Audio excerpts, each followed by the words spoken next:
When silence happens, most people assume it means loss. They think something went wrong, that they failed, or that they need to fix the situation immediately. But silence doesn't always mean rejection. Often, silence is a reset. It strips away emotion, removes dependency, and restores balance. And the moment she goes quiet, the power dynamic quietly shifts in your favor if you allow it to. During that silence, you didn't chase, you didn't send follow up messages trying to explain yourself, you didn't demand clarity or closure. You let space exist. That space did something important. It showed emotional control. It showed that your sense of self wasn't tied to constant contact. While she was absent, you were living, focused, grounded. That's where the power returned. When her text finally arrives after that silence, it's tempting to react from emotion. Curiosity, relief, excitement, even resentment can rush in. Many men make the mistake of pouring all of that into a single response. They over explain, they joke nervously, they ask questions too quickly. In doing so, they hand back the power that silence gave them. The moment you act like her message saved you, the dynamic reverses. Power isn't aggression, it's restraint, it's calm, it's responding, not reacting. Your reply should reflect the life you continued living without interruption. Short, composed, unbothered, not cold but not eager. That balance signals confidence without arrogance. Silence also tests emotional discipline. If you stayed centered during the absence, your response must match that same energy. You don't reference the silence unless she does. You don't seek explanations. You don't reward inconsistency with immediate emotional access. You acknowledge her message as if it fits naturally into your life, not as if it disrupted your peace. This approach does something powerful. It removes pressure. It invites her to invest more if she wants connection. It shows that communication with you requires consistency, not convenience. And that's where respect deepens. Many men believe power comes from saying the perfect thing. In reality, power comes from not needing to say much at all. Your calm response communicates that you didn't lose yourself when she was gone, that you didn't wait, that you value yourself enough to let action speak. Silence wasn't punishment, it was perspective. And if you maintained your frame during it, your response should protect it. That's how you keep the power you already earned. When a text comes after a period of silence, it's easy to misinterpret its meaning. Many men assume it signals regret, longing, or a desire to reconnect fully, but most of the time, it's none of those things. It's curiosity, a check in. A feeler, she's not offering commitment, she's testing the emotional temperature. Understanding this changes everything. If you assume her message means more than it does, you respond with intensity that doesn't match the moment, you reveal attachment too quickly, you start trying to move things forward before she's shown consistency, and that imbalance quietly weakens your position. Curiosity driven messages are light by nature. They often sound casual. Hey, how have you been? Or just checking in. These texts are designed to gather information, not to provide it. She's observing your emotional state. Are you bitter? Are you overly excited? Are you still available? Your response gives her the answer. If you reply with emotional weight, you tell her the silence affected you deeply. If you reply with questions stacked back to back, you signal anxiety. If you reply with explanations, you reveal a need to justify yourself. None of those responses build attraction. They shift the frame away from calm confidence. The strongest response meets curiosity with grounded presence. You don't escalate. You don't interrogate. You don't unload. You acknowledge her message the same way you would acknowledge any normal interaction in your life. Simple, polite, relaxed. That tells her you're emotionally stable, not sitting around waiting for validation. It's also important not to project meaning where none has been earned. Curiosity doesn't equal interest. Interest shows up as effort, it shows up as follow through, it shows up as consistency over time. Until that happens, your emotional investment remains light. This doesn't mean you're distant or cold, it means you're selective. You're allowing her behavior to guide the pace instead of your hope. You're responding in a way that leaves space for her to lean in if she chooses.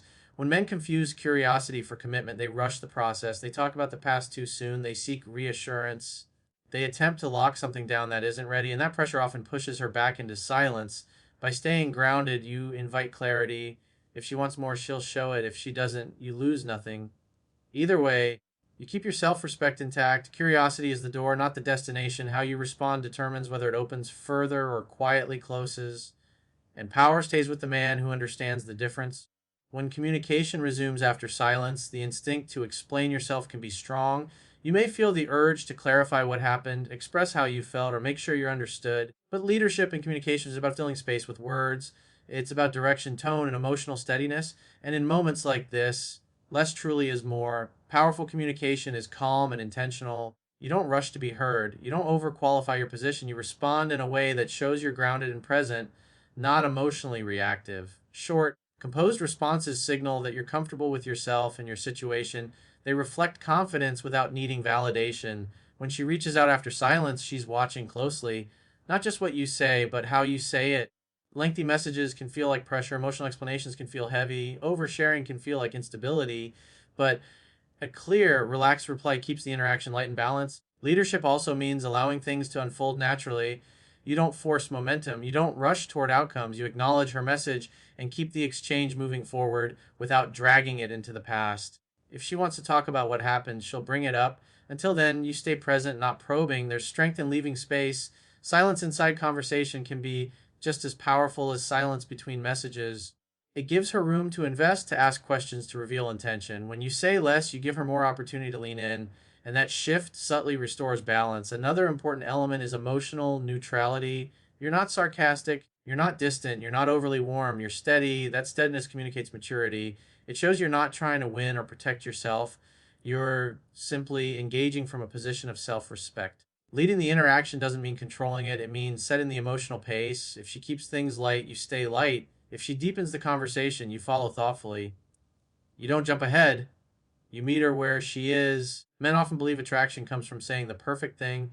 In reality, attraction grows from how you make someone feel safe, calm, and understood. Over talking creates noise.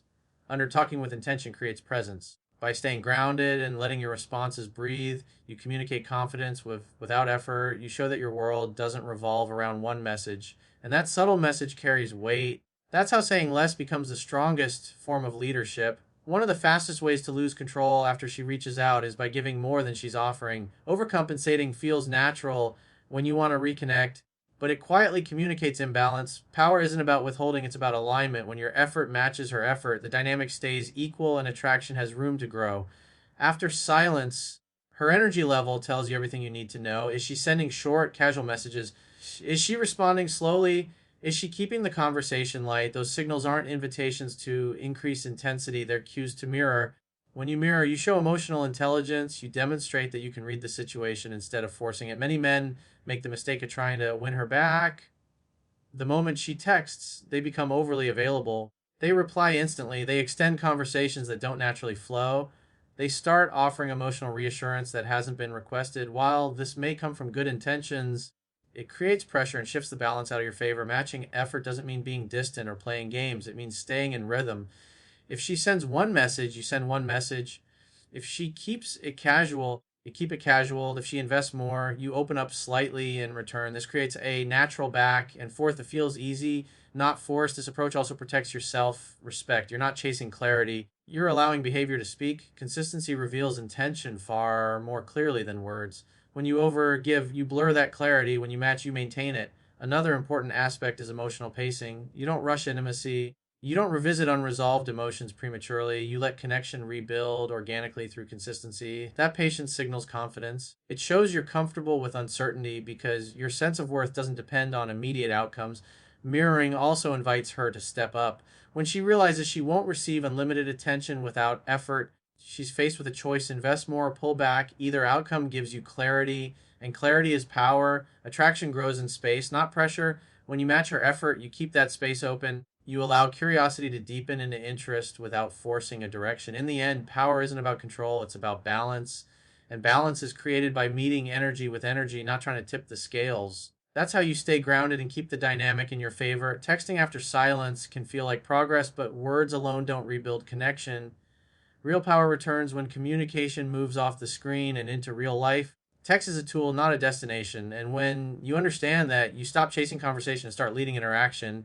Many men get stuck in endless messaging. They joke, share updates, and rehash memories, hoping connection will naturally deepen. But without direction, texting becomes emotional filler. It creates familiarity without intimacy and effort without commitment.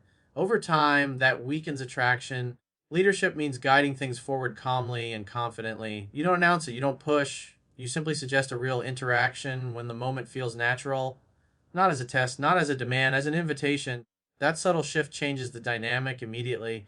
When you suggest meeting in person, you're communicating several things at once. You value your time. You prefer real connection over digital validation, and you're comfortable with whatever outcome follows. That combination signals confidence. It's important how you do this. You don't make grand plans. You don't ask for reassurance. You keep it light and specific. A simple invitation creates clarity without pressure. If she's interested, she'll respond positively. If she's unsure, you'll see hesitation. Either way, you gain information. This approach also prevents emotional backsliding. Texting can pull you into the past. Face to face interaction is about the present. It allows attraction to rebuild through tone, presence, and energy, not explanation. Leading toward real interaction doesn't mean forcing timing. You read the flow. If the conversation is brief and casual, you let it breathe. If it's warm and engaged, you guide it forward. Patience keeps your frame intact. Another key element is outcome independence. You don't tie your self worth to her response. You make the invitation and release attachment to the result. That emotional freedom is felt. It's what keeps attraction alive. If she declines or avoids meeting, you don't negotiate, you don't convince, you simply return to your life. That response communicates boundaries and self respect far louder than words. Connection grows where effort meets opportunity by leading toward a real interaction. You create both without chasing. That's how you regain power and let attraction unfold naturally. When silence breaks, it can feel like everything resets instantly. But emotional access doesn't work that way. Silence creates a pause in connection, and pauses change dynamics. Just because communication resumes doesn't mean closeness should return at the same speed. Power is maintained by understanding that access is something earned through behavior, not granted through familiarity. Many men make the mistake of reopening emotionally the moment she reaches out. They resume the same tone, the same depth, the same availability they had before the silence. In doing so, they erase the natural consequence of inconsistency. Emotional access becomes free again, and with it, respect quietly fades. Letting her earn emotional access again doesn't mean being cold or distant. It means being warm but measured, open but grounded. You're present without being exposed, friendly without being emotionally invested too quickly. That balance shows maturity. It shows that you value connection, but not at the cost of self respect. Trust isn't restored by words, it's rebuilt through patterns, consistency. Fall over time. When silence happened, emotional continuity was broken, and continuity must be rebuilt slowly, the same way it was formed the first time. Rushing that process creates imbalance. By pacing emotional access, you allow her behavior to guide the connection. If she shows up consistently, you open up gradually. If she disappears again, you don't collapse, you simply adjust. This teaches a powerful lesson without confrontation. Access to you requires stability. Another important aspect is emotional memory. When someone feels they can leave and return without consequence, the emotional memory becomes unstable.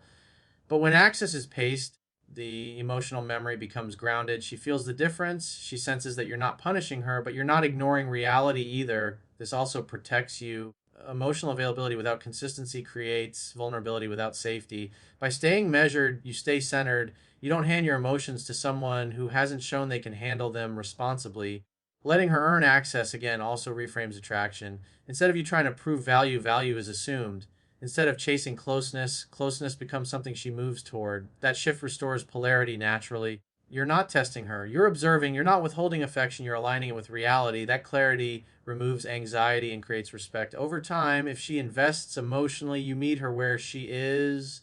If she doesn't, you lose nothing because your foundation isn't built on hope. It's built on self worth. The strongest position isn't guarded or closed, it's calm, open, and selective. That's where confidence lies.